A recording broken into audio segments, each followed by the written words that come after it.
Hello everyone, আজকে নিয়ে এসেছি আটা ও পনির দিয়ে তৈরি ছোটো একটা টিফিন দিয়ে। তার জন্য প্রথমে প্যানে সামান্য একটু বাটার দিয়ে দিতে হবে। বাটার গরম হওয়ার মধ্যে মোটামুটি করে একটা পেঁয়াজ দিয়ে দিতে হবে। পেঁয়াজটা সামান্য একটু নাড়াচাড়া করে তার মধ্যে সামান্য লবণ, হলুদ এবং একটু গরম মশলা দিয়ে সেটাকে নাড়াচাড়া করে নিতে হবে।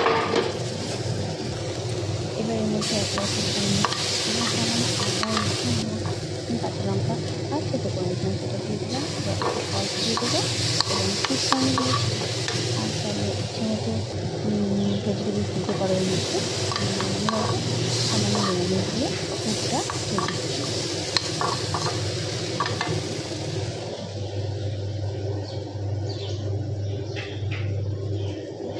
এবার দেখো আমি আটা থেকে রুটির মতো ছোটো ছোটো গুলি কেটে নিয়েছি, সেটাকে পাতলা করে বেলে নেব।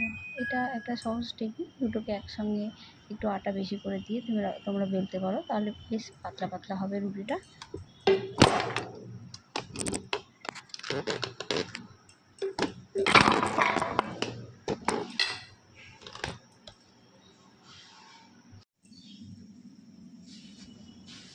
দেখো রুটিগুলো বেলা হয়ে গেছে। এবার এর মধ্যে আমি যে পনিরের যে পুরটা তৈরি করেছিলাম সেটা দিয়ে এবং সেটা দিয়ে সামান্য শসা কুচি দেবো।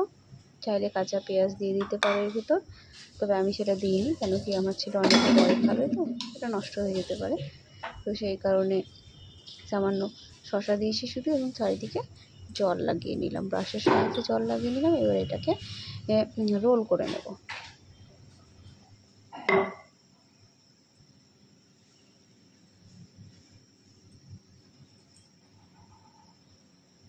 দেখতে পাচ্ছ আমার রোলটা রেডি হয়ে গেছে। এবার এগুলো আমি প্যানে বাটার গরম করে সুন্দর করে ক্রিস্পি হওয়া পর্যন্ত সেঁকে নেব। উল্টে পাল্টে বারবার উল্টে পাল্টে সেঁকে নেব। ব্যাস রেডি হয়ে গেল আমাদের চটজলদি টিফিন।